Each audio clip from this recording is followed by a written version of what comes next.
back, boys and girls, to another episode of Kayfabe Comparisons.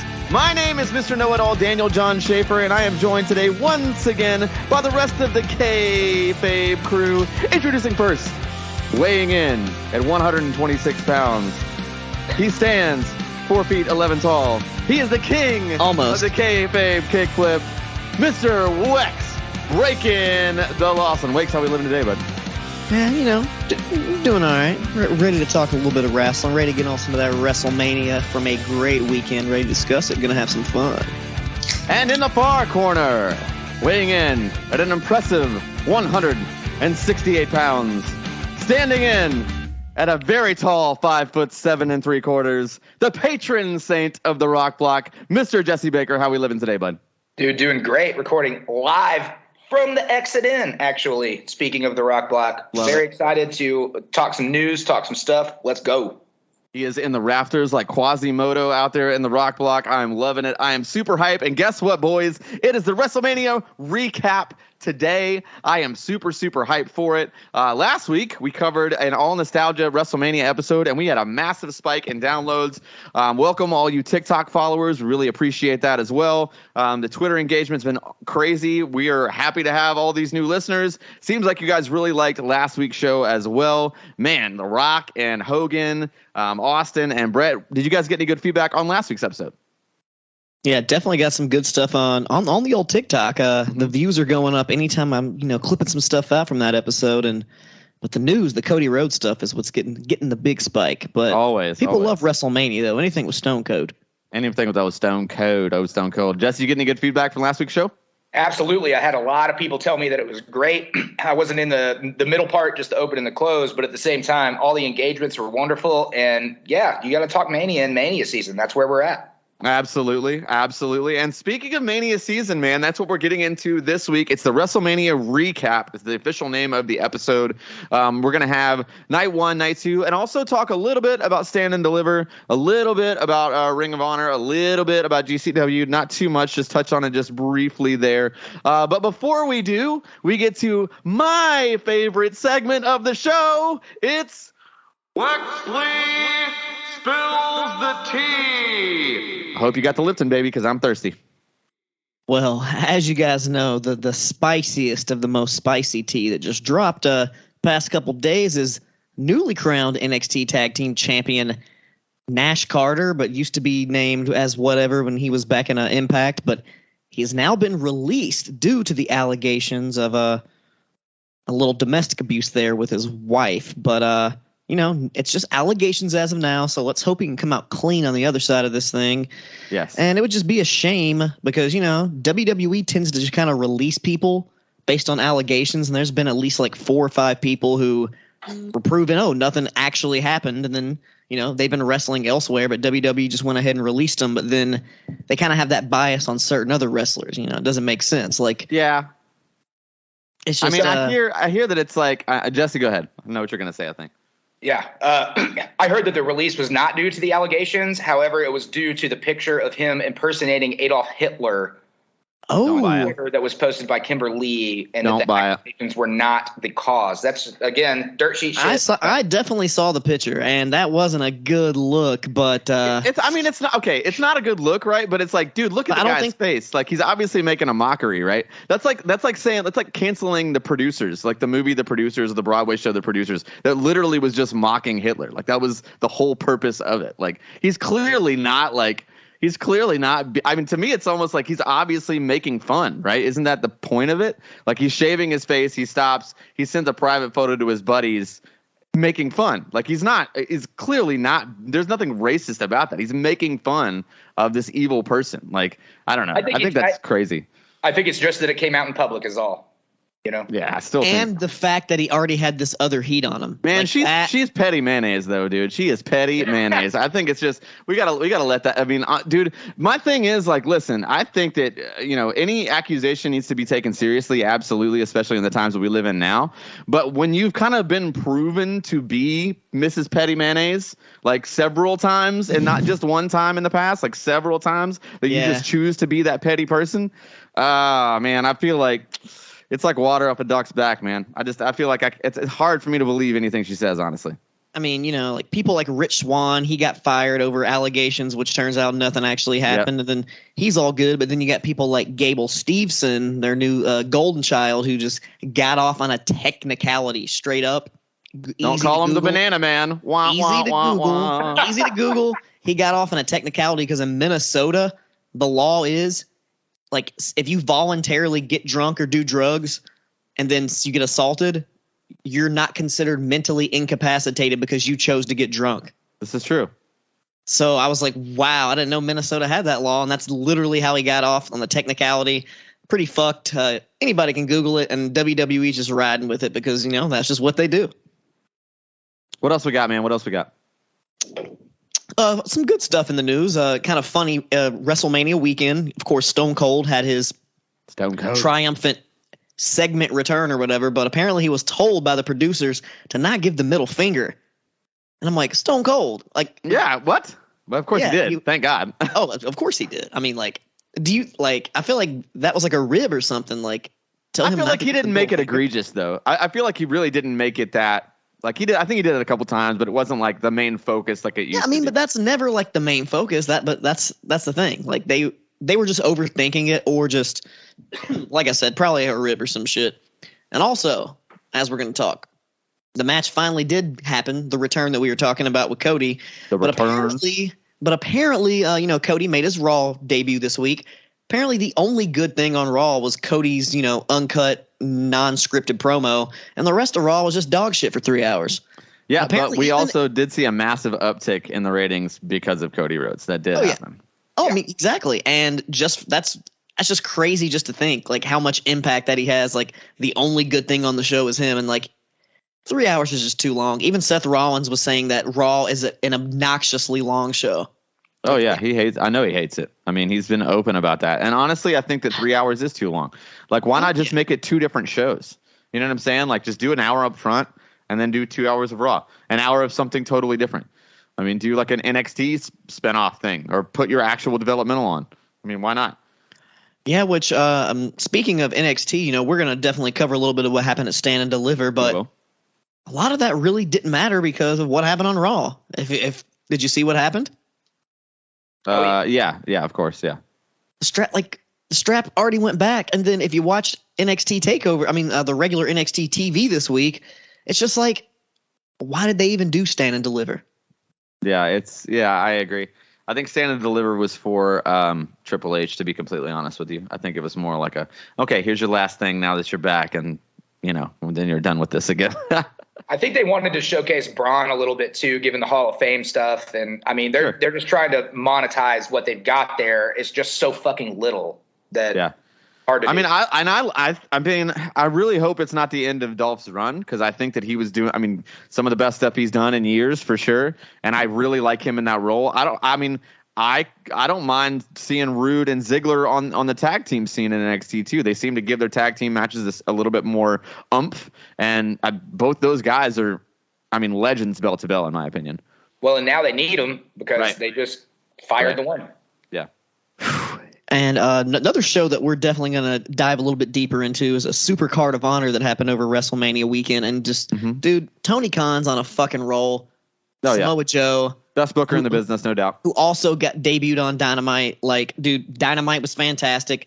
And then Super Card of Honor set up FTR versus Bucks 2, which we got on Dynamite, which was it lived up to the hype. Like, yeah, I'll definitely say that. I mean, when you're that good, how can it not?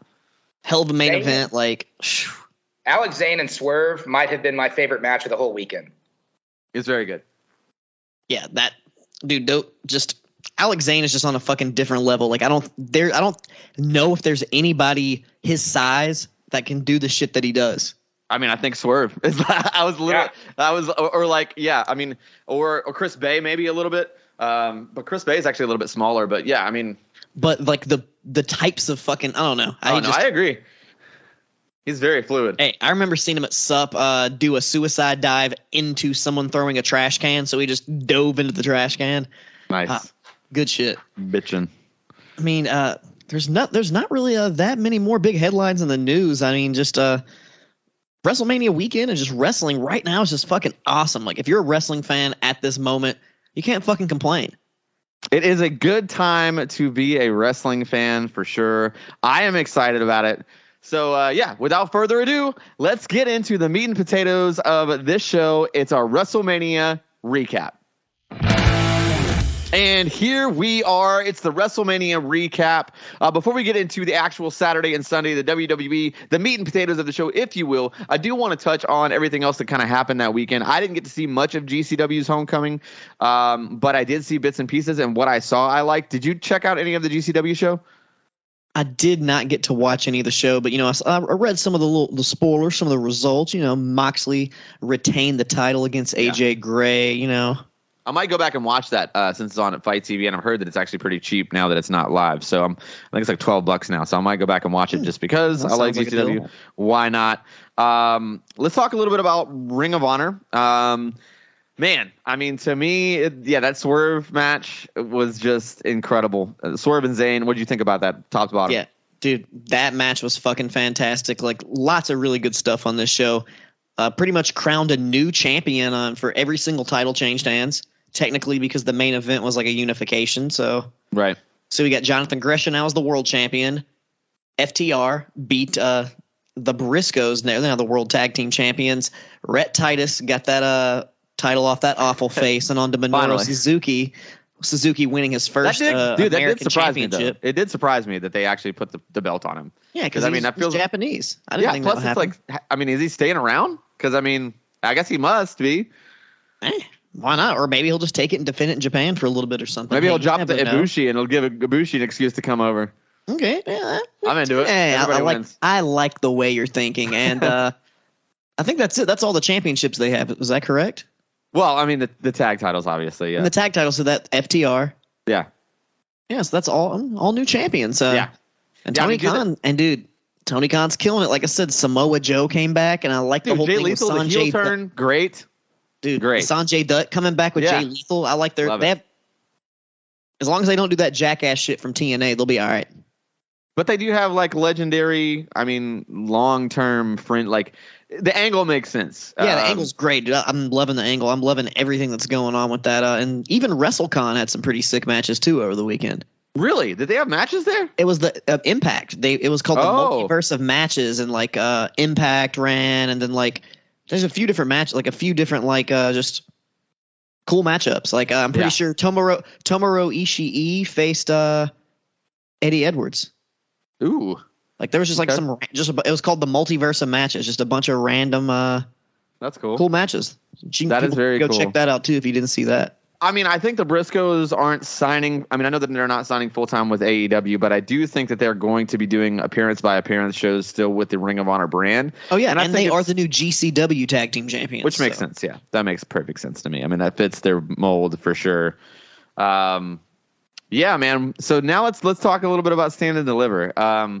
I actually really enjoyed that main event. I thought Dolph retaining made more sense.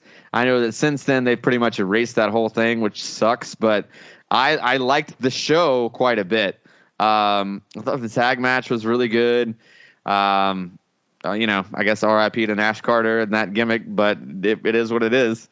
Yeah, so it's like they changed some stuff at no fault of their own on that whole thing happened, but like now they're going to have different tag team champions. The NXT championship went back to Braun, so that's different. Stupid. The women's tag team championships went right back. Yeah. Like they just basically were like, yeah, this like you said, that was a little gift to Triple H, which it's pretty cool. I didn't watch the whole thing, but I watched bits and pieces, and I watched the main event, and that was nice. But I feel like the crowd's just kind of getting tired of some of this shit. You heard some of the frustrations in the crowd. Oh, for sure.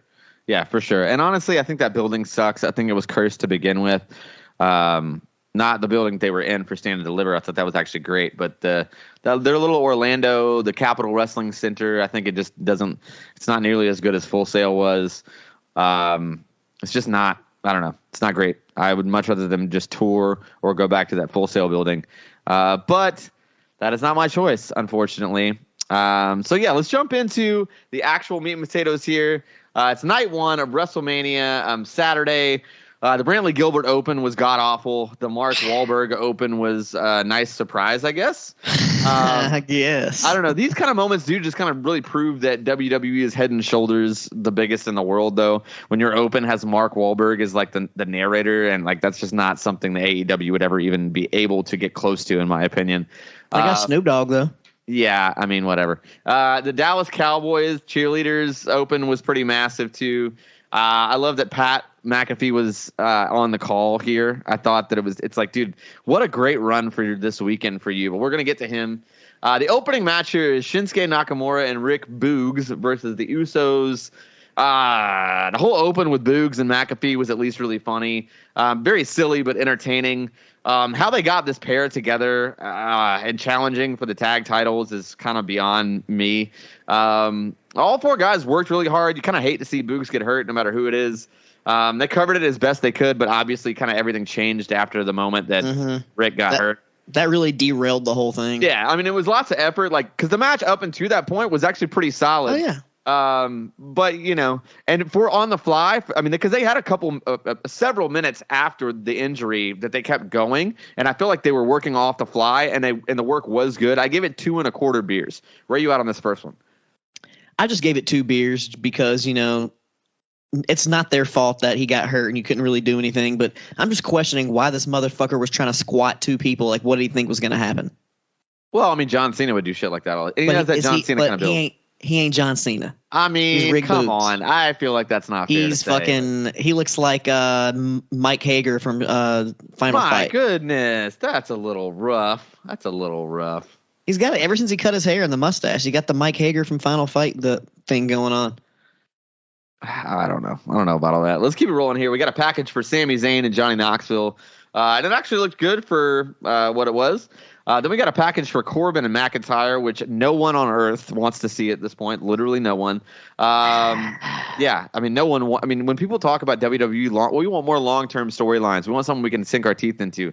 And you give us Happy Corbin versus Drew McIntyre. That's the one that you decide to run for an entire year. Like, it's just been going and going and going. It sucks. No one wants to see this. Not only are you not helping Corbin, you're dragging down the value of McIntyre. Match sucked. I gave it a beer because it was worked decently by the guys. The fact that the end of days was the very first time this was kicked out of and no one gave a shit, it shows you how poor the booking is because you really should have done that way better than you did. Yeah, 1 beer from me. Where are you at on it? Yeah, I wasn't really looking forward to it, and it was okay. Just like you said, it like nothing really to write home about. I gave it 2 beers, and the whole sword thing is just still lame to me. Like, he cuts the rope in half, but like, why don't you just cut the people? You have the sword, just kill them. You don't need to wrestle them. The amount of attempted murder in like the WWE programming these days is insane. I'll still never forgive him for the Seth Rollins Rey Mysterio eyeball thing. Who wasn't Rey Mysterio? Didn't Rey Mysterio get thrown off the top of WWE headquarters at some point? Oh yeah, he also did. During the pandemic era, they were wild and they were trying crazy shit, and none of it really connected. Straight trifling, man. Straight trifling. I mean, it was just ridiculous. Let's just keep it rolling here. We got the Mysterios versus the Miz and is this Logan Paul? It's Logan Paul. Yeah, Logan. The match was solid. The match was pretty good. I mean, Paul had his fair share of missteps, but also, dude knows how to draw heat. Like, the moments in between, he let the crowd breathe. He sold better than I thought he would. And, like, it looked like they had, like, genuine chemistry and matching gear, too, The Miz and him. Like, I loved that right away. It's not just some celebrity thing. They had matching gear. Looks nice. Ray's hot tag was done really well. All around, like, the whole Eddie thing with the 3 Amigos and the Frog Splash, like, really well done. I think that Logan's going to have a run here in WWE. Reports said that he was on some kind of podcast or something and said he signed for a year. So, like, I think he's going to be a wrestler for the year, like, which is cool. I do think it's a miss to break them up right away. Exactly, dude. It's a miss to try to make Logan Paul the babyface. Like, that's a big miss. Like, dude. Exactly. He's a natural heel. People hate this. People hate the Pauls. No, like, they just hate him.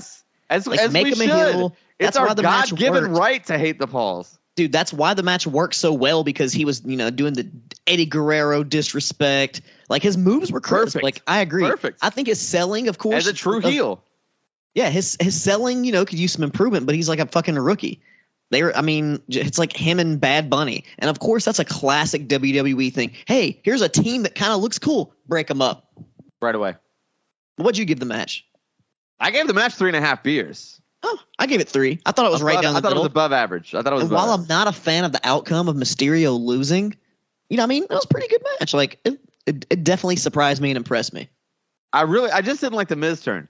It's like, just be his heel buddy for a little bit. Like, no, that's what dude, I hate those fucking premature breakups. Like, they had one match together. Yeah, you guys should have at least run this to, like, I don't know, Backlash, the tag title shot. Yeah, dude, put him up against, like, but also it should have been Paul. Turn Miz babyface. It would have made Paul versus Paul Miz. is the heel. Yeah, Logan Paul versus the Miz as a babyface, which he could get over as a babyface easily at this point, could work really well. It could work really well. The Miz is the heel? No, it's a myth. It's a miss all the way around. It's a miss. Let's keep it rolling. We got a package for Edge and AJ, which I was super hyped for. The match here is Becky Lynch versus Bianca Belair for the Raw Women's Championship. We kind of texted a little bit about this, and it seemed like you were a little bit down on this match, but I thought this was the best Becky Lynch match that I've seen since she returned. I thought it was a really good work rate from both women. The chemistry seemed to be significantly better than their previous matches. The crowd was super hot for it.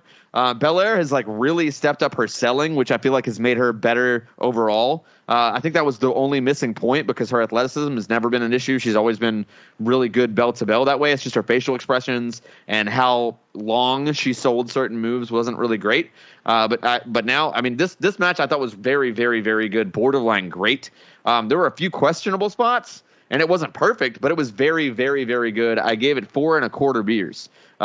Very much enjoyed this. Where are you at, Bianca Belair versus Becky Lynch? I didn't go quite that high, but you're right. The work rate was fucking fantastic. The story was great, and Bianca killed it. And now, having said that, I just don't like heel Becky. Oh, that's all it is?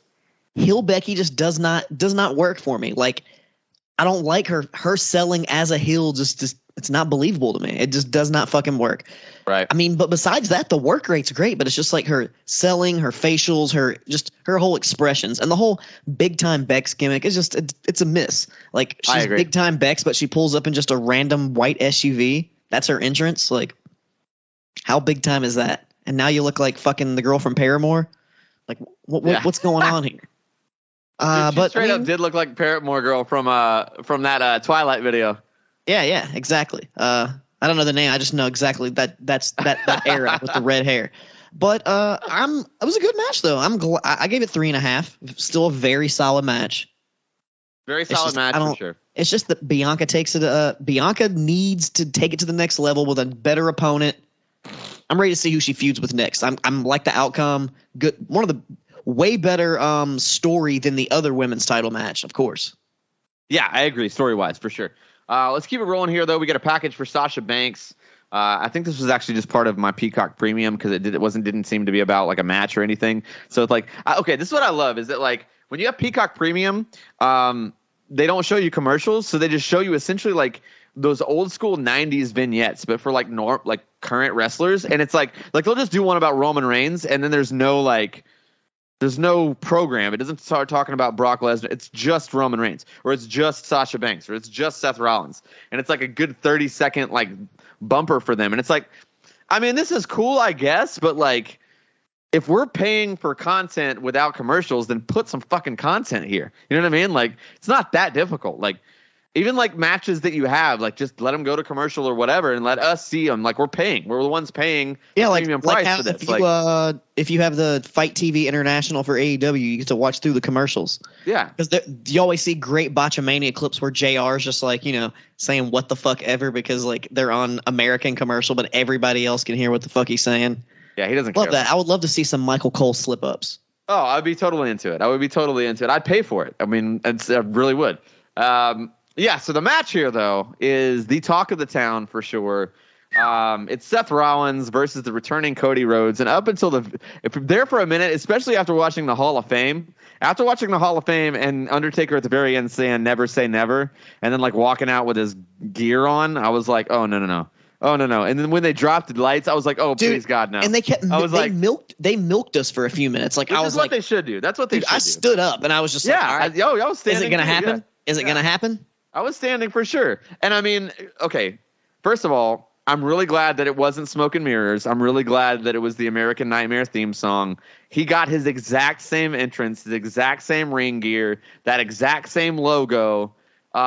This feels like old school pro wrestling to me. This feels like what it felt like when somebody major actually jumped ship. And honestly, I'm an AEW guy. I'm an AEW mark. I've openly said here AEW is the best book show on television right now. It's my favorite promotion, no doubt.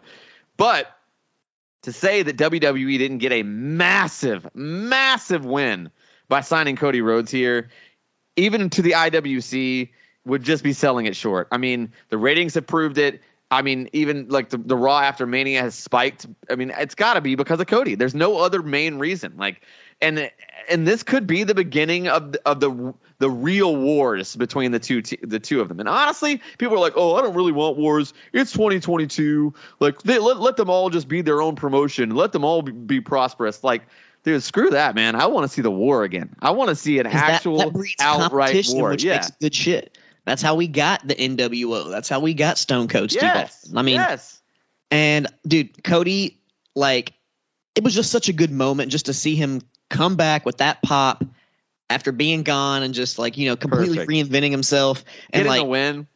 Yeah, and getting and the match fucking over Seth and the match killed. It killed. And the best thing, the first thing when he hit the little Stardust cartwheel and basically just did the Stardust thing, and I was like, dude, it's perfect. It was perfect. It's picture perfect. And honestly, people might not like this, or they might LOL at this, but he is at some point he will be Stardust. It will happen.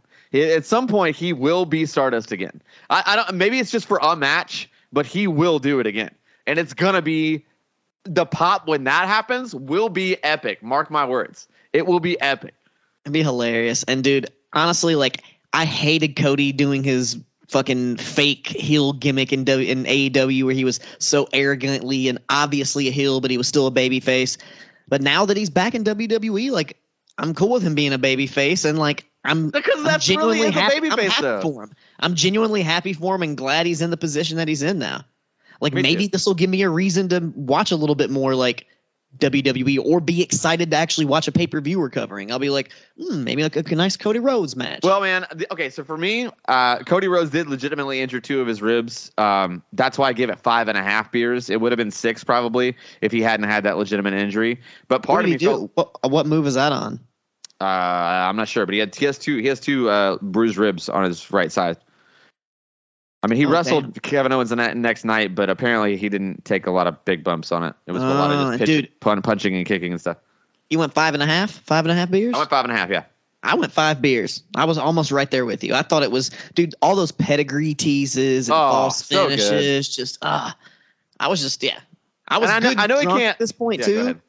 I'm saying, like, I was good and drunk at this point of WrestleMania, so I was fucking loving this match. I was like, dude, they are killing it. See, I wanted so bad because you saw Triple H come out at NXT. He's back. I know he's not going to wrestle again, but like, I don't know, to have Triple H run down and then it like kind of be this toss up again as to who he's going to pedigree, and then like pedigree Rollins and like give him some knucks or something, I thought would have been great. I don't know, because I know he's never going to wrestle again, but surely we have not seen him give his last ever pedigree. I think we're going to see more of those. Oh no, point. Every retired wrestler comes and hits their finisher every now and then. Yeah. He's going to hit his finish. No questions asked. Like, that's going to happen. And I really hope that. I would love to see him manage Cody. I think that would just. I mean, even if you can't run NXT, just manage. Be the Heyman for Cody, because I feel like no one else could do it better. Not that Cody needs a mouthpiece, because he can obviously cut killer promos on his own. But oh yeah, and that's like I said in the news section. The best thing on Raw this week was Cody's promo. Yeah, if that tells you anything about Cody Rhodes and how much of a boost it's for Raw period for WWE. Yeah, absolutely. It's the highest rated wrestling segment on television, period, was that promo. And it had been since 2020. So that's kind of crazy. Yeah, let's keep it rolling here, though. We get a Hall of Fame recap. Taker kind of gets his little segment out there on the ramp. And then we got a Pat McAfee package, which I thought was really well put together. Very awesome. Austin Theory is going to be the next Randy Orton, in my opinion, as well. But we'll get to that. We saw a build for Charlotte and Ronda Rousey. The match here is Ronda Rousey versus Charlotte Flair for the WWE SmackDown Women's Championship. And you can say what you want about Rousey, but really she does have a unique intensity that translates very well to professional wrestling. It's the same thing that she did in MMA. It's the same faces that she makes, but it translates really well in sports entertainment, in my opinion. Charlotte's a living legend already, and I don't care who hates me for saying that, because she is. She is the head and shoulders above every other woman's wrestler on the planet right now. And I'm not saying that makes her the best bell-to-bell, or I'm not even saying that makes her the best promo. What I am saying is that her value in both of those things is the greatest period on any female on the planet right now. And it's well deserved. I see clips of people always want to talk about she's just a namesake and all these botches that she's had or whatever, but that's just dumb shit. Like, at this point, if you don't think that Charlotte Flair is a good wrestler, I don't trust your opinion on wrestling at all. Like, if you really genuinely don't think that she's a good wrestler, you have a shit opinion of what good wrestling is. Period. Like, you're the kind of guy that thinks Nick Gage is a legend. She hasn't put on like some of the best matches. She's had some really great matches in her career. I mean, this was a great match, though, I think. I thought that this was a really good match. I couldn't imagine being in this position, having to follow Cody Rhodes' return and Seth Rollins and not be the popcorn match. Still have the crowd into it right after a returning Cody Rhodes, and they pulled it off. It was a very good match, way better than I expected. Even the finish was very well done. I gave it 4.5 beers. I loved it. I thought it was very good. Not quite 5 beers even, but very, very, very good. If not great, borderline great. Definitely not amazing, but very, very, very good. Especially for Rousey, having had 2 matches since she returned. This is, I mean, come on, man. WrestleMania, pressure is what Ronda Rousey obviously needs to be successful, and it works really well here. What did you think about it? I mean, it was very stiff, and I really like some of the cool spots, like the little judo throw off the top rope, and something was just a little bit off on a little bit of the chemistry on some of the moves, but yeah, timing. It was still really good, and I like that matchup better than I like Becky Lynch and Bianca, so I went just a little bit higher on this one. I went 3.75, almost 4 beers, and I think this match could have been better. I don't know why. It was just something was off about it. I don't think anything was off. I think you were just a little drained after the Cody and Seth thing. Maybe that was it. But it was a good palate cleanser from Cody and Seth. I'll say that. It was, yeah. It was for sure. It was for sure. Let's keep it rolling here. We got a Lashley package, and then Cole and Pat kind of run down the Sunday card, and we get a package for Lesnar and Reigns. Then we get a package for Owens and Austin, and I was excited to see about what would happen here. So let's dive right into it. It's Kevin Owens versus Stone Cold Steve Austin. Marks, tell me again how Kevin Owens should have left to go to AEW. This dude is working in the main event with arguably the single biggest star in the history of professional wrestling, period. Yes. WWE aside, arguably the biggest professional wrestling star of all time. I think he made the right choice, guys. I think he made the right choice. Yeah, he definitely knew something that we didn't know because, dude, and as soon as Austin came out and was wearing his knee braces, as soon as I saw them knee braces on, I was like, he's fucking wrestling. I was he's fucking wrestling. I was just thinking, and then when they finally announced it was going to be a match, I was like, dude, here we fucking go, dude. I was like, are you kidding me? Like, I was like, is this really happening? Like, Austin's really fucking wrestling a match, and not just any match, a no DQ match. Bro, I stood up for the whole thing. Man, me too. Dude, and the thing is, too, is that, he was working. It wasn't just – okay, this is what I will say. When it first started, the bell rang, and then we started to see some stomps, and I was like, oh, no, this is going to be bad. And, because he was, real slow with his stomps at first, and I was like, oh, no, and he did get really old. Slowly sped it up. Yeah, and it's like he started slow. It's almost like I think he was testing himself. He was like, oh, I don't want to overdo it. And, tear an ACL or whatever. And then I think once the adrenaline and the heart rate got up, he was like, you know what? Once he had a beer, because he was those first few beers he was drinking. He wasn't stone cold in the first few. He was drinking. No, he was drinking them. Yes. Mid-match, I loved it. He was just drink it, set it down on the apron. And those are heavy beers, by the way. Those are not like he's not drinking Miller Lights in there. You know what I'm saying? Like those are 6-point beers. Like they're heavy. Like yeah, dude, I loved it. Dude. He took a concrete suplex bump. What? Like he didn't have, dude. So much respect for the Rattlesnake, bro. Like that is 100% for the boys in the back. He's like, if I'm going to be on WrestleMania, I know I'm taking somebody, because he said this on his podcast. Like, I'm not going to go into WrestleMania and take some guy's spot that's been working his ass off for 18 months and just have a nostalgia show and make it a fluffer piece. I'm not doing that shit. And he said that. And so it's like, I genuinely think he's taking those bumps for guys like Xavier Woods in the back. You know what I'm saying? Like, he's taking bumps for dudes that work all year but I mean, as well he should. It was perfect, man. That made the match so much like when he took that bump, I was like, oh my God. I was like, fuck, Stone Cold just hit the concrete. And what a nod of respect, though. And then the two suplexes that he even gave on the stage. Yes. Dude, so much. Like, just giving those is not easy. Like, especially to a big-ass guy like Kevin Owens. Like, even before the match started, when he finally says, like, you know, I'm challenging you to a match, and he goes, Stone Cold's so fired up, he goes, bring me a ref. Yeah, he almost said, bring me a goddamn ref. He was this close to saying it. He was like, bring me a ref. But dude, KO Kevin Owens sold like a fucking $1 million for Austin. Like, I don't think anybody but Kevin Owens could have pulled this off. Like, no, the way definitely not. I mean, and dude, again, like, I don't want to undersell Stone Cold. I mean, yes, Kevin Owens did carry the match, as well he should at this point in both their careers. But I mean, this match did get, like, as time went, like, if you watch the match, if you just watch the first 30 seconds, you're like, I mean, I wrote down in my notes, I was like, oh no, this might have been a terrible idea. Like, it was all, like, the first few seconds and minutes of it, I was like, oh no, this is like Bret Hart versus Vince McMahon. Like, this is I watched it twice. Like, I know what you mean. Those first few stomps, you were like, I was like, oh no, if he's that slow, it's not going to work. But then it picked up. It was, dude, sick. Okay, not pro wrestling. This is sports entertainment. This is, yes, 100%. But I would argue that's exactly what I have. Sports entertainment in capital letters. Yes. I would argue that Stone Cold he is the transition from pro wrestling to sports entertainment, in my opinion. And at least for our generation, I would say Hulk Hogan is probably the original sports entertainment from pro wrestling transition guy. But Austin was for us in the late 90s and arguably the biggest. And so to me, 6 beers. It's a full 6-pack to me. You can't 100%, beat it. Dude. 100%. You can't beat it. 6 fucking pack. The match, the moment, everything about it. Being in Texas, 19 years, just everything about it. Dude, the toughest SOB. Still taking fucking concrete suplex bumps at 50-something years old, damn near 60. It's crazy. I mean, that's different than Sting jumping through some tables. Way different, yeah. Dude, that's like, I respect him. Dude, taking bumps is not fun, especially not on the concrete. 100%. Like, can attest. We both can. Can attest. It's not a fun situation.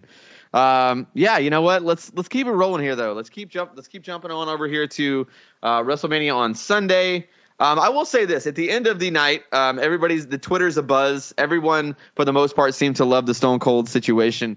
I know that our little group text with Jesse was on fire, and we were all just kind of like, even Twitter was like, I mean, why would you even watch on Sunday? Like, what's the point exactly. of even watching? I was just like, dude, that alone was WrestleMania, and it was good enough. And like that could have been the show, and honestly, okay, this is another thing that I'll say. Maybe it's Stone Cold, maybe it's Vince. I'm not sure, but like maybe it's the booking. But this night was booked so well that I was here. Let me back up a minute. So, the past couple times we've had WrestleMania on 2 nights, it's been so draining, and they've both been so long that it's like most of the time, even if Saturday is good, I'm just like, shit, I have to do this again tomorrow. You know what I mean? Another 7-hour show or whatever. Like, this show was so good and so well booked that everything about this show was redemption for WWE after 2 solid straight years of diarrhea shit on my chest. I mean, this was a very breath of really good fresh air. So even after this, even looking at the card and thinking, yeah, maybe you guys are right. Maybe Saturday is the better show. Maybe Sunday there's not really that much to look forward to. I was still so excited for another day of maybe this magic again. And I got to say, I don't think it disappointed. So let's jump in to Sunday here. The first match on the card, it's pretty much the exact same package for the Open, except Mark Wahlberg says Sunday instead, but it's the same exact Open. They probably just cut like two different things. I'm glad, as you say that, a Mark Wahlberg commercial plays on the background in the TV. I love that. Shout out Mark Wahlberg. So there's a package again from Mark Wahlberg, and then Triple H is the first one out. He brings his boots out. It's a very emotional moment for everybody. I mean, it was for me. I thought he actually should have got more time. I felt like it was over really quickly, like it was just the entrance, and I felt like he should have made some kind of speech before he just left his boots. But he literally just said like "Welcome to WrestleMania" and then just dropped his boots and walked away. Maybe he just couldn't do it. Maybe he just didn't want to have that Ric Flair crying style promo and decided, you know what, I'm not going to get through this, so I'm just going to go ahead and drop the boots and just keep going. Hats off to him. No one deserves it more. Love you, Uncle Paul, forever and always. Match number 1 here is RK Bro versus the Street Profits versus Alpha Academy. Yeah, Alpha Academy.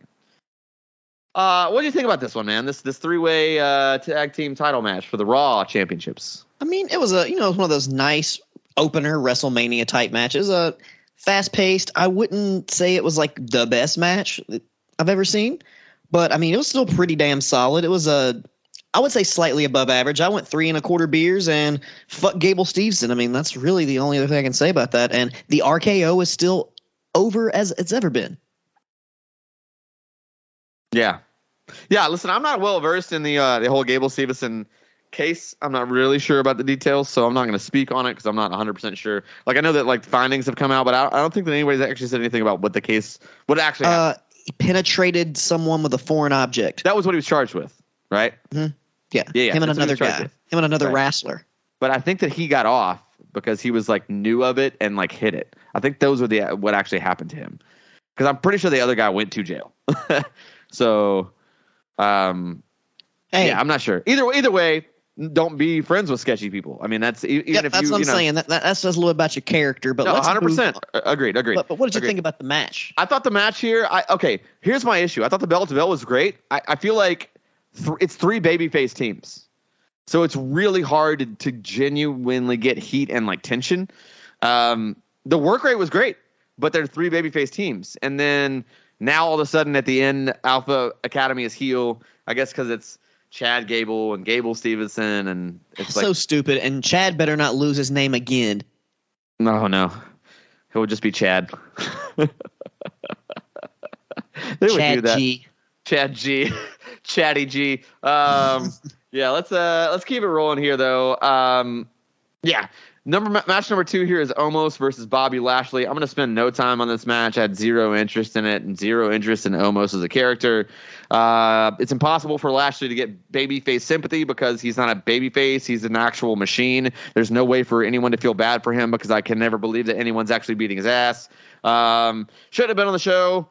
Don't ever book these 2 guys together again. Dud. I gave it a big old fat goose egg. What do you think about it? I mean, it wasn't as bad as I thought it was going to be, but it still wasn't good, if that makes any sense. Yeah, I mean, they get negative beers, but it wasn't good. So, I gave it a half a beer, and honestly, this should have been taken off the show, and the New Day tag match should have got more than fucking like 2 minutes. Yeah, we're not. Yeah, I don't. Yeah, we're gonna breeze past that one. Because it's so, like they don't like. I think give enough time to even really have a rating, and like it's kind of fucking lame. Yeah. Crowd was somehow hyped for that finish, though. Somehow. I was still a dud to me. Let's keep it rolling here, though. We got Johnny Knoxville versus Sami Zayn package. Dude, I thought that this was... it's kind of crazy that, Kevin Steen is wrestling Stone Cold on night 1 and El Generico is wrestling Johnny Knoxville. I can imagine, because these guys are my age, so, like, we grew up legitimately with Jackass on TV. Like, that era of Jackass is our, like, high school and adolescence. I mean, me and Sami Zayn are, like, literally, like, 2 months apart and are age. So yeah, I mean, this whole thing is hats off to Knoxville, by the way. Took a hell of an ass beating. What a life, man. This match felt like a very early 2000s hardcore match, like a WWF style hardcore match. Oh, yeah. Which is exactly what it needed to be, because Jackass and that era are the exact same era. So it all worked out to me. I mean, Knoxville took some gnarly bumps too, because it's dude, he doesn't know how to bump, but he's just falling. But he's taking everything and just being like, well, whatever happens, and like he's just like letting his body like just Raggedy Ann like wherever it falls, and I think it kind of added to it. I mean, he definitely doesn't have the athleticism like a McAfee or a Bad Bunny or now even a Logan Paul, but it didn't matter because he just took everything. I loved all the gimmicks. I thought this is sports entertainment at the mid-card level at its finest. I thought this was exactly what it needed to be. 4 beers from me. Very much enjoyed it. Where are you at, Sami Zayn versus Johnny Knoxville? I fucking love this match. I was not expecting it to be like, I was just like, whatever, this is going to be lame. But nah, I used to fucking love Jackass. Like, dude, started skateboarding like around the whole Jackass era when that started. CKY, yeah. Yeah, CKY, Bam Margera. So, dude, I'm a Jackass mark. And the fact when Party Boy showed up and then Wee Man did the fucking body slam. The Party Boy segment with the denim, like the denim song. Yeah, dude, once you get the classic Jackass guys coming out and like all the gimmicks, the fucking hand, the mouse traps, the giant mouse trap, just everything about it. Dude, the hand bump too, like he got shit whipped on that thing, man.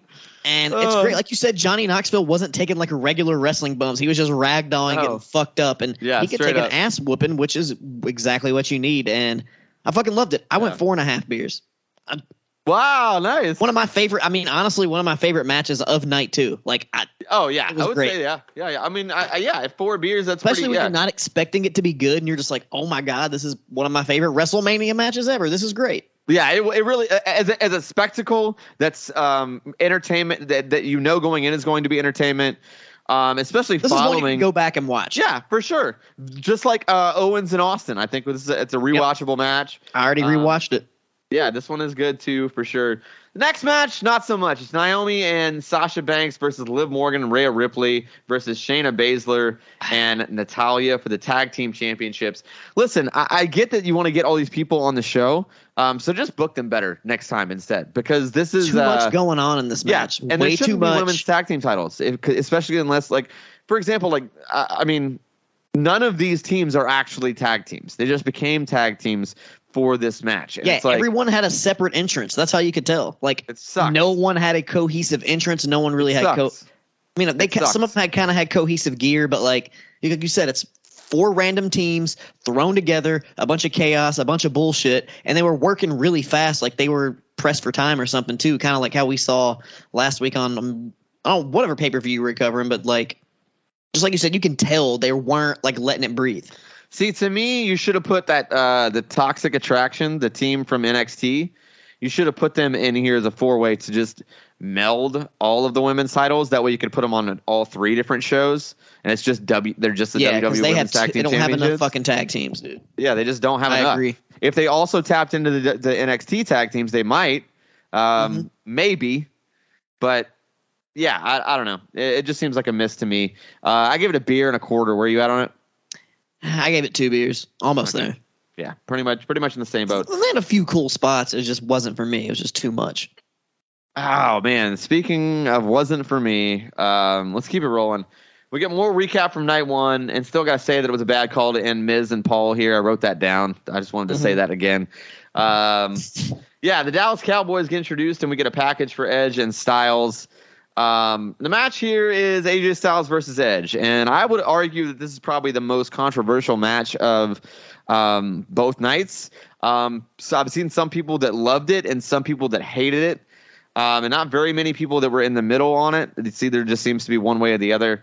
I am in the middle on it, actually. I didn't think it was terrible, but it definitely did not live up to my expectations.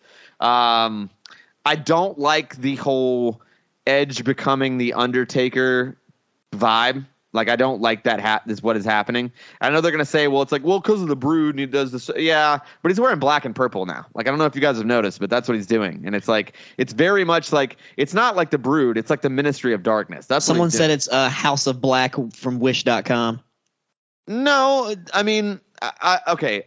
I don't think the House of Black is being booked very well in AEW, to be completely honest. I mean, Edge and Damian Priest to me are more valuable than I would argue that Buddy and Brody are. I'm not saying maybe not Malachi, but I would argue that there's more value in Damian Priest than there is in Buddy or Brody. There's more value in Punishment Martinez, but that's nor here nor there. Yeah, okay, well, but whatever. I'm kind of with you. I'm kind of in the middle on this match too. Like, hey, Christian's contract is coming up soon, by the way, in AEW.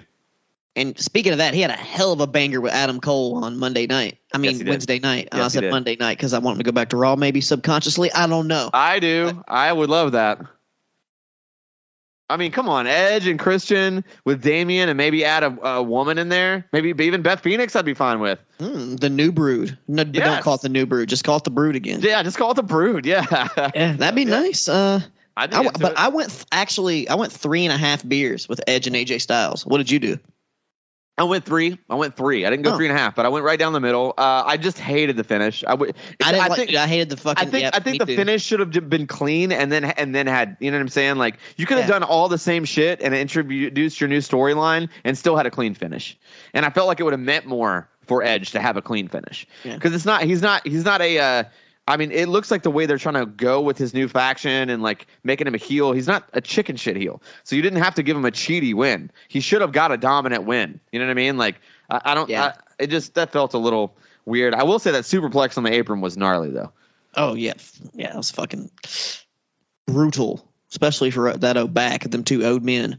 Speaking of brutal, the next match, I don't want to spend much, if any, time on at all. It's a weird fast match between Sheamus and Ridge Holland versus the New Day, with Butch kind of acting like a rabid dog that doesn't have any sense at all, and I really hate that idea. Fucking ruined him, dude. Yeah, I mean, this looked like, dude, it's like somebody watched 2 episodes of Peaky Blinders and just wrote like a Wish version of that for Pete Dunne, and it's just so bad.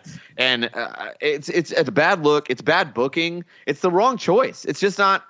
I mean, to me, like, why not bring in, you're going to dissolve the UK NXT soon, or is that over already? Nah, they still had, like, episodes on TV and shit. Yeah, they're still going with that? Is that still a thing? For the moment. Okay, but they're planning on ending that, right? Probably. They might as well. Like, why don't you just bring in, like, a British Invasion? Like, even if it's in NXT, I mean, I'd be fine with it being in NXT. Like, just give us, like, Devlin and Seven and Bate and the vets and done. Like that. Sure. That's all you need. That's all you need. The rest of them can go. Isn't that one pop punk guy? What's his name? You know what I'm talking about? Manders. Mark Andrews. It's Mark Andrews. Yeah, Mandrews. Yeah. I said Manders. It's a different wrestler. Completely different wrestler. He's like 30, but he listens to like 13-year-old girl music. It's all good. Shout out Manders. I love you to death. You're a sweet boy. Let's keep it going. There's a recap here for Cody. Loved that. Recap for the Hall of Fame. Undertaker got to double dip here, also getting his crowd pop for night 2. I'm okay with it. Also seeing Jimmy from Yellowstone in the crowd. I'm a big Yellowstone mark. I love that show. Me and my wife love it. It's awesome. Never seen it. Oh, dude, you should. You have Peacock. You should watch it. It's worth it. It really is. I mean, it's like, dude, it's The Sopranos, but a Western. It's exactly what it is. It's a top 10 of all time show for sure. Moving on though, the next match here is Austin Theory versus Pat McAfee, and that's going to turn into Pat McAfee versus Vince McMahon. Lots of meat on the bone here. Let's just dive right into it, dude. The selfie spot with Vince McMahon when Austin Theory made his entrance was epic, to say the least. McAfee getting the Dallas Cowboys cheerleaders was awesome.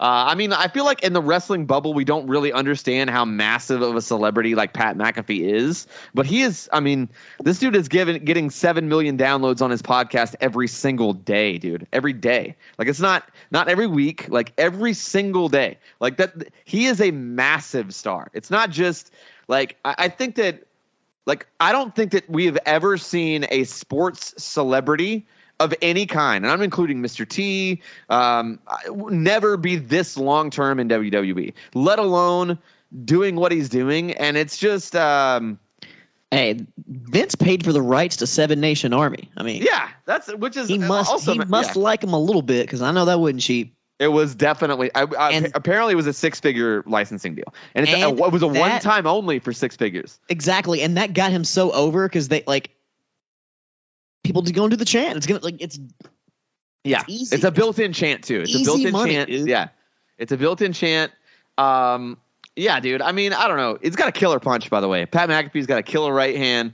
Michael Cole, without Vince McMahon in his ear, was incredible on commentary. Yeah. Like, this is Michael Cole's, I would argue this is Michael Cole's best performance ever of all time. Like, he was so hype for this. It was like Michael Cole just turned into Joey Styles circa 1997 for this one match. And it was absolutely perfect. It's okay. This match was not nearly as good of a wrestling match as the Adam Cole match was, but definitely not. But it was still good. As is the theme of this weekend, it was the perfect sports entertainment match for everything that happened. Very good finish. Even the finish for that part of the match was very good.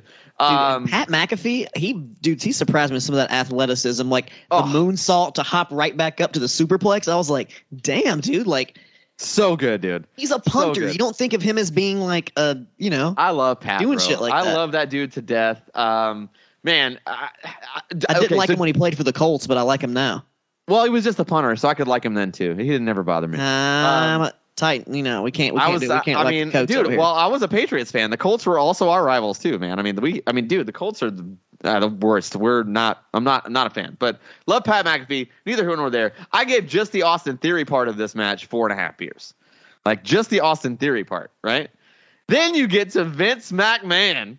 Vinny Mac still swole but old. I got up with my hands on my hair, like, what is happening? Like, yeah, because they just like, what is happening? I was confused too. I was like, what? This is a match? And did you know that Pat McAfee had no clue they were going to do that? No, they didn't tell him. No. Yeah, he said it was a complete shoot. He said he said the match ended, and he said he didn't know Stone Cold was going to come out or anything. Well, you know what? That dude is an absolute gem because he killed it. He absolutely killed it. He called it in the ring with a 90-year-old man. And then, like, dude, oh my God. And then he got to have his whole, like, Stone Cold moment. And I will say this, too. Somebody on TikTok was shitting all over Austin Theory for the way he took the stunner. I thought it was great. That was a Scott Hall bump. That was good. He did the air pedal. He did the air pedal with it. So that's even better. That's like a combo. Oh, it's great. I thought it was a fantastic dude. Again, Austin Theory, future Hall of Famer. Future Hall of Famer. That dude is the future of the WWE, no doubt. As long as he, knock on wood, stays out of trouble, doesn't touch anybody in their no places. Like, I think he'll be okay. But like, Vince took the possible worst stunner of all time. Worst ever. Worse than he did ever. Dude, it's undeniable. He started just collapsing immediately as the gut kick came, and he tried to save it. He hit him off the ropes. The WWE editing department did a really good job. Like on Monday when it showed the highlight from it, it looked like just a great stunner, but I saw on Twitter Mick Foley's son filmed his live reaction to the stunner, and Mick Foley's just crying. Yeah. Laughing. Oh yeah. It was terrible. You could see Stone Cold laughing. Like I'm sure all the boys were just fucking popping super hard. Yeah, man. Okay, listen. I'm taking off my Mark hat. Okay, taking it off as just a fan, as an old man too now, as a millennial that has their own kids. That this was my adolescence. I'm giving it another 6-pack, man. This match was just everything that you could want from it, because you did get a good wrestling match, a pretty decent wrestling match with Austin Theory and Pat McAfee first. Then you get the spectacle, and it was relatively believable. I don't even think Vince didn't even look bad. Vince didn't look bad. Then you get a massive Stone Cold moment. His body looked younger than his face. If that makes sense. Oh God, it was ridiculous. 6 beers for me, man. Where are you at on with you for the whole overall story? You get more Stone Cold. Hell yeah, give me a 6-pack. I'm into it, dude. I'm into it. All right, we got one more here. It's the main event of night 2. It's Roman Reigns versus Brock Lesnar. It's a WWE title unification match. Guys, I gotta say, sports entertainment is back. Okay, it's back, and I'm happy with it. I know it makes the Jericho Appreciation Society people, it makes them heels, but it's true. And honestly, especially with the way momentum is now going, I would not count Chris Jericho. I think Chris Jericho. I've said this before. I think Chris Jericho retires in WWE. One last run. Oh, he has to. Yeah, like a year maybe. Oh yeah. No, dude. No, I think he'll do one program. I think he'll come back. One nice little feud with somebody. Maybe a WrestleMania program. Probably work he'll probably work like a one like random off pay-per-view and then one big show. Like whatever. Like he'll work like a Money in the Bank and then a SummerSlam. You know what I mean? But I think that happens, and I think that before we'll get into it after we talk about this match. But Roman Reigns versus Brock Lesnar, I'm not mad about it. It's a great match. It's true to character for both guys. It's well booked. It's smart. I like that there are no ref bumps on either show until this match. I think that was smart to save it. It helped give it a little bit more weight and not make it hokey. That little nudge on the rope by Heyman for Roman to grab it. I mean, the angle where you can barely see Paul Heyman's hand push the rope. That is Kevin Dunn deserves massive standing ovation for these small things that he never gets enough credit for. It's because he does too much bullshit on the weekly that we miss these little things. That's true. Either way, I gave it 4.5 beers. Borderline great, but very good. It's the same match that you always get with Roman Reigns and Brock Lesnar. And I understand that that's the gripe. I understand that that's why people didn't like it, but I think that match is very good. So I liked it. I thought it was a very good match, and I think that it should have been Reigns. I was glad that it was Reigns. I was worried it was going to be Lesnar. I think it should be Reigns, and it was. And I'm excited to see where it goes from here. Where are you at on this main event? It's funny. I literally have the exact same rating. I gave it 4.5. It was really good, but it wasn't like an all-time goddamn classic, but the work rate was really good. Apparently, the whole shoulder popping out thing was a shoot. I think he actually maybe did injured a little bit, which played into the story a little bit more, made it a little bit more intense. Like, is he really injured? Is he not? But even if he wasn't, it still helped out for the story. And I love the fucking babyface version of Brock Lesnar. It's hilarious. It's great. I don't know why he hasn't done this throughout his career, because and especially when he cuts promos, he just has it's like the Scott Steiner thing. That voice just doesn't match with the body. Yes. And it's fucking hilarious. Much, yeah. But I agree. Roman was the right choice in this match, and it ended up being a pretty good match. Definitely not the best Roman Reigns Brock Lesnar WrestleMania match.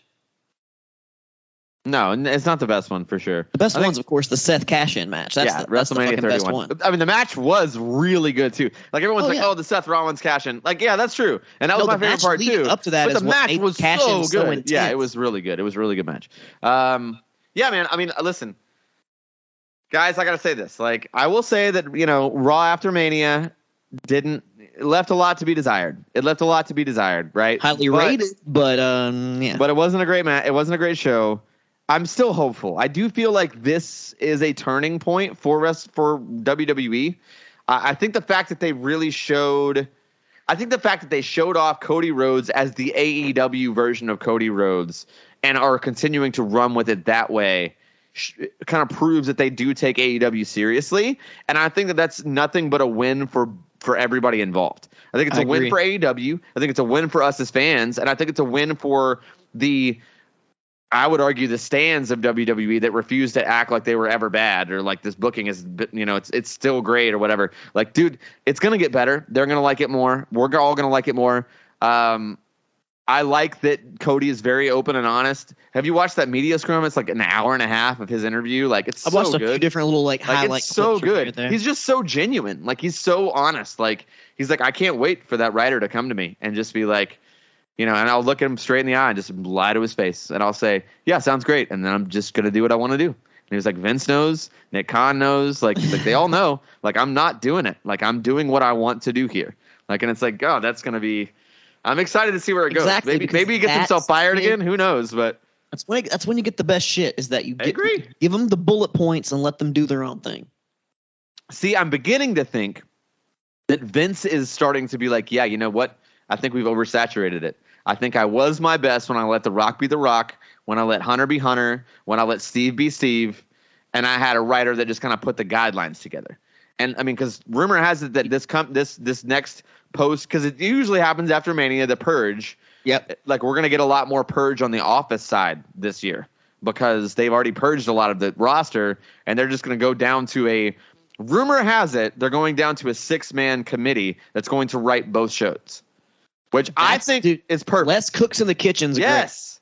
As long as Michael Hayes stays one of them, Bruce Pritchard stays one of them, and then Vince, like those, and then you can add 3 OGs with 3 new guys. I'm into it. Like the 3 new guys should be like wrestlers or agents who are already there, like Shane Helms or Abyss. Yeah, someone like that who like has more of a connection with the modern day.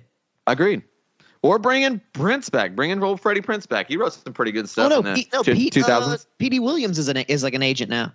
Yeah, agent's not the same though. I think that those guys are really good at writing the bell to bell. Yeah, but I'm talking about the right. angles. You know what I mean? Like I think we need. I mean, that's the thing too. Like I don't want WWE to be AEW. I want WWE to be really good sports entertainment. I want AEW to continue to be the best pro wrestling company on earth because I think they are. And now with the acquisition of Ring of Honor, they're going to go ahead and stay there. I agree. Even though Ring of Honor is their NXT, make no mistake about it. Ring of Honor is not on the same level as AEW. Ring of Honor is their developmental period. That is what it's going to be. As well as should. They need it. Well, I'll be more inclined to watch that than AEW Dark. 1,000%. Just because there's more lore and story within Ring of Honor. Yes. Yeah, and just changing the name from Dark to Ring of Honor, which is pretty much the plan that I'm hearing. At least Elevation. I think Dark itself is going to stay the same, but I think Elevation is going to become Ring of Honor. I've heard they're going to keep in Riccaboni and the ring announcer. Oh, they're not going to keep. They're just going to keep in Riccaboni. They're not going to keep Caprice Coleman, who was on commentary with them? I don't think they're keeping Caprice. I think they're going to get the Pope on to be the other guy. From NWA? Yes. He's on his NWA contract is up at the end of May, I think. And I don't think they're going to start running Ring of Honor shows until summer. What if they just keep old in Riccaboni with Paul White? Yeah, I mean, I'm fine with it, but I mean, I like the Pope too. I think he's good, and I think that'd be cool because I mean, Pope fits that whole TNA Ring of Honor era, and that's what you're trying to appeal to. That old Ring of Honor died. Let's be honest, Ring of Honor died for a reason. It sucked there towards the end, like it just did. So I think that Ring of Honor, that's the reason why they went back to the original titles. They went back to that old 2004, 2005 look because that was the prime time. So, or maybe honestly, Samoa Joe maybe he wrestles a year and he goes to commentary, or he becomes essentially the William Regal of Ring of Honor, which I do not see Samoa Joe wrestling full time much longer at all. Especially that last stint that we saw of him in NXT, he was just gas, bro. I can't imagine more time off he's going to make. He looked great on Dynamite compared to his last few matches. Yeah, but it was a very quick match. It was a squash, bro. But hey, that's smart. Don't No, I agree. I'm just saying though. I'm saying don't show the weaknesses. You can't say, well, he looked great. It's like, yeah, I mean, he wrestled for 4 minutes. I mean, of course he looked great. But I see what you're saying. But you know what? That's gonna do it for us this week. Thank you guys for listening. And we are back with the whole kayfabe crew. Man, what a show! What a weekend. Jesse, bro, where were your thoughts on this WrestleMania recap? I give WWE a lot of shit, notoriously, and I gotta say they, in my opinion, pulled it out this week. They really did. It was amazing. Pat McAfee, bona fide athlete. I was very impressed by that. I really loved that Michael Cole wasn't as Michael Cole as he normally is during the commentary. Yeah, I thought that part was great. I got to say, night 2, the match of the night for me, to be honest, controversial, but I really did love Sami Zayn and Johnny Knoxville. Dude, I thought it was great. Yeah, I'm right there with you. It's a fucking. I know it was slapstick and I know it was funny, but goddamn, they did such a good job. Night 1 for me, obviously, Seth Cody. The monumental aspect of what all of that means. The Hall of Fame ceremony was incredible. They pulled out a lot of really great stuff. I thought Bianca Becky was great. It was a really great show. Overall, to me, I have to applaud WWE. Yeah, man. I think that was very eloquently said, especially considering there wasn't really a whole lot of hype going into the show. I know a lot of wrestling fans, especially the IWC, were not hyped for this WrestleMania going into it. And honestly, I feel like even the Twitterverse, which is notoriously probably the gutter and the most negative shit of all time, has been pretty positive of at least the actual WrestleMania event itself.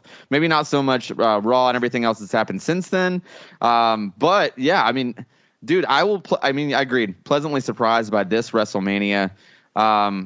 So quick before we go here, I have a little question. It's not really a trivia question, but we got a little bit of time here. So I wanted to ask you guys, man, like it's, if you're booking Cody Rhodes right now, Jesse, who you booking? Who's the first program that you would book him with right away? I think it's a number one contender feud between him and Drew McIntyre. If you can lose the fucking Highlander shit. I like that. I don't mind that. I mean, even with the gimmick, I really don't mind. The bell to bell is going to be great either way. But I think I completely agree with what you're saying as far as cheese factor.